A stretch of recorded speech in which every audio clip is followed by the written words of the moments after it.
Okay, my analysis about the movie Duel. I think it's the first movie that Spielberg has ever created. It's from 1971, and it's very interesting because it shows us the journey basically of a man driving his car and getting into trouble with some truck driver that we don't really see who it is and why he's doing what he's doing. We never see the face of the truck driver, for example. But the movie starts, the first shot is like a point of view shot from the car, very low angle to enhance the speed or something like that of going on the road. And how the man is exiting his garage and then exiting his town and basically civilization and goes out into the wilderness. So it is reminiscent visually of Western movies, even though it's basically more of a car chase movie.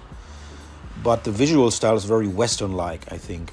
And also, Spielberg has worked, I would say, with Hitchcockian elements, which I find very interesting because the movie is very focused on showing us the state of mind of the protagonist and contrasting that with the mystery of who is chasing him.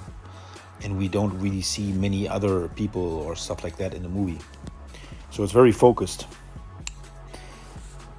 Then Spielberg is also working with a lot of contrast. For example, we see lots of sometimes wide shots, extreme close-ups. We see sometimes longer shots, and then we see quick edits to enhance the feeling of speed or urgency, or like in fight scenes. We see the contrasting of the perspective of the truck driver looking down on the man as if he was small and insignificant, and we see the truck in the rearview mirror of the car. And we cannot even see the roof of the truck, so it seems huge, like a threatening dinosaur almost. And even like the car is red, and everything else is basically colorless or western, like brownish, and the truck by contrast is dark and dirty, nasty, rusty, threatening, huge. There's a lot of contrast here.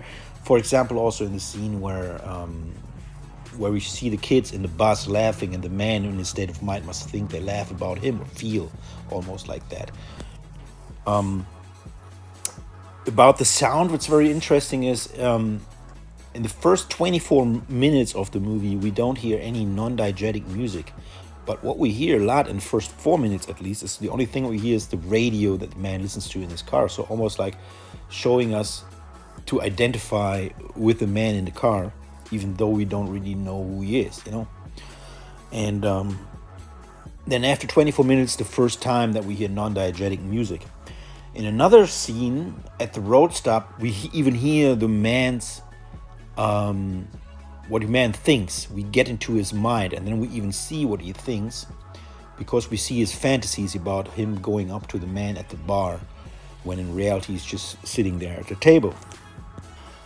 In the chasing scenes, we often see low angle perspectives, and we see wide angle shots to enhance the feeling of speed, to make it appear like a race movie inside of a Western style. Then what I also find very interesting, there's a lot of foreshadowing of future events. For example, in the radio, we hear about a car accident at the beginning of the movie. Then when the man stops at the first gas station, he's told he should replace the radiator hose, and later in the movie, his car gets in trouble because he hasn't replaced it. Then we also see, close to the end of the movie, a car cemetery, just right before the showdown, where the man's car gets off a cliff, being chased by the truck driver. And so was also very interesting. And also, I think there's something about the color red in this movie, because we don't see many colors in this movie, except for the brownish kind of atmosphere of the Western Peninsula, so to speak. And the red car is standing out to us. And also the red needle when we are shown how fast the car is going. And at the end, we see the red sundown when the man has finally overcome his enemy, the antagonist, with his truck. That's about it. That's my analysis so far of the movie Duel, which was, by the way, shot in Technicolor. And yeah, I hope this was interesting. Cheers.